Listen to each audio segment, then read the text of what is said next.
I would like to respond as follows. That at this point, when investigations are ongoing, we do not have conclusive evidence on who would have shot the deceased. However, if the evidence links an officer of the National Police Service or any other government official in the murder of Mr. Kiraku, two things I would like to assure the House. One, whoever is responsible will be prosecuted. And two, if the person has died in the hands of our officers, the procedures for compensation will ensue. Honorable Speaker, with regard to the question raised by the Honorable Mbui, I would like to respond as follows. There are no shoot-to-kill orders. On the contrary, all officers in the National Police Service and all security agencies who are involved in managing public protests, demonstrations, and riots, and crowd control are under very strict instructions not to use live bullets when dealing with members of the public. In fact, Honorable Speaker,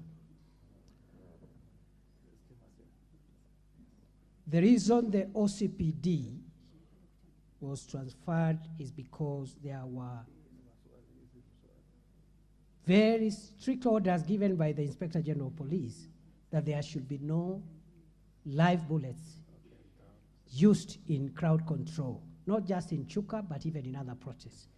So we want to give some independence so that we establish when the OCPD is not in office, if indeed it's a police officer who fired that killer bullet against the orders and the policy of this government, then action will be taken. But of course, it could have been any other firearm holder because there are civilians also who are licensed to carry arms and they could take advantage of riots to cause deaths. Honorable Speaker, the third supplementary question was raised by the member for Samburu. And I want to assure the House, through you, Mr. Speaker, that the deaths that have been caused in Samburu and other parts of the country as a result of livestock rustling and banditry are regrettable. Two, we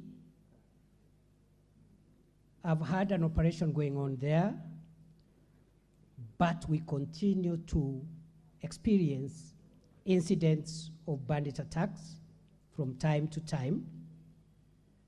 Honorable Speaker, what has happened is that we have been able to dominate the permanent abodes where we suspected bandits were hiding whenever they steal livestock.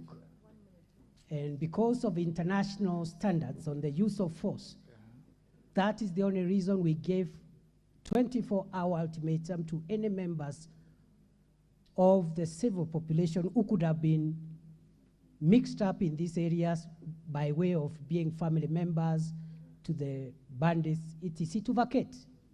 After that, we have been able to actually remove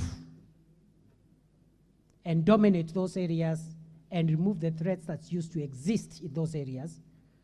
But the spiral, what has happened is that during that window of notice we had given to be able to ensure that we don't have civilian casualties, some of these criminals could have mixed with the population. And because the security forces cannot be everywhere and guard every homestead, they are making sporadic raids, sometimes successful.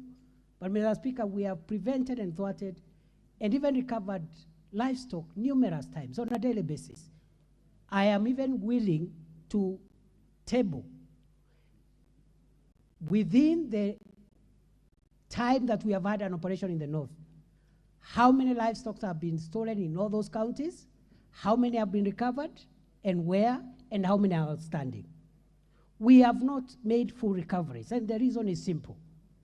That as soon as a raid is successful, the criminals divide the livestock into small numbers, 5, 10. So the recovery process is a bit slow, painful, but we've made some significant recoveries. I have evidence as late as yesterday, we have recovered livestock in Laikipia. So, Mr. Speaker, the challenge is still there. We do not want to deny that the challenge does not exist.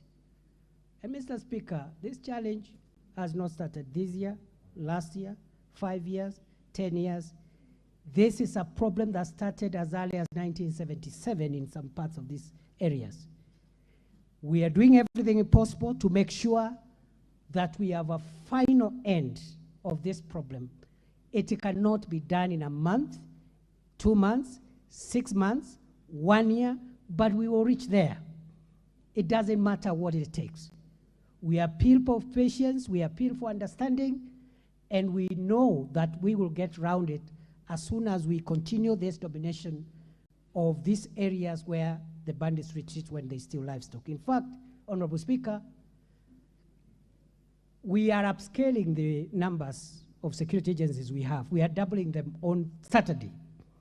And as I've announced, this deployment will not cease with the end of the operation. Whenever the operation will be called off, the security agencies will remain there for as long as Kenya exists, to ensure that this problem does not recur. Because previously we have done an operation, as soon as there is a semblance of tranquility, we recall the security agencies. Honorable Speaker, therefore, the supplementary question was raised by the member for Ugunja, the Honorable P.O. Wandai. And I would like to assure the House, through you, Honorable Speaker, that the government has no double standards or does not respond to security threats based on where they happen. In the matters that the Honorable Wandai has raised, in fact, we acted even faster. But there was no question asked for us to report what we have done.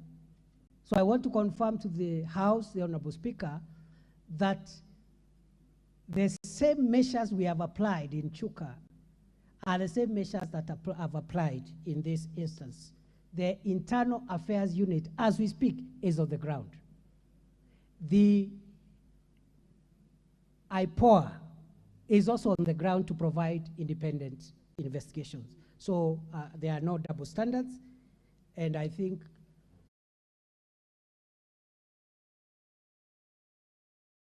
the top, it talks about Russia-Ukrainian Joint Staffs Brief. Now, what this is at the very senior levels of the US military, like that, this is one of the briefings that they will have been given on a daily basis, sometimes several times a day. Now, normally those briefings are given in a digital format, in other words, like a PowerPoint presentation. But most senior officers like to be able to make notes as well. So they give them a little pack of hard copy, which they can make notes, which of course should be collected at the end of the event. Now, hold on to that thought for a moment. Very difficult for a 21-year-old to get hold of the electronic version. And even if he did, why wouldn't he not share an electronic version with his mates online? Far easier if he had access to that briefing room after those seniors had left. Some of the seniors had taken out some of the pages they'd written notes on, and he was able to pick up scraps from that briefing room. He'd fold them up. You can see how the folds on this that he would then pop in his jacket pocket. And that would explain why there's a load of different unconnected documents that go back several months in an apparently random fashion. And therefore, this is probably less about him securing it digitally, more about him harvesting paper copies and sharing them with his colleagues. Now, of course, it's been a huge breach of national security for the US, its allies, and crucially, Ukraine, which is in a live war situation. Details of this amount of air defense systems it has left, highly sensitive stuff that could really harm them operationally. What have we learned, and what does it mean? When I first saw some of the details, I was mortified because it's about the vulnerabilities of the Ukrainians. It's how well prepared they were for their operations. But intelligence is very time sensitive. and therefore a lot of this information was back from January in the year. And as you've quite rightly said, let's use an example of the air defence systems at Kyiv.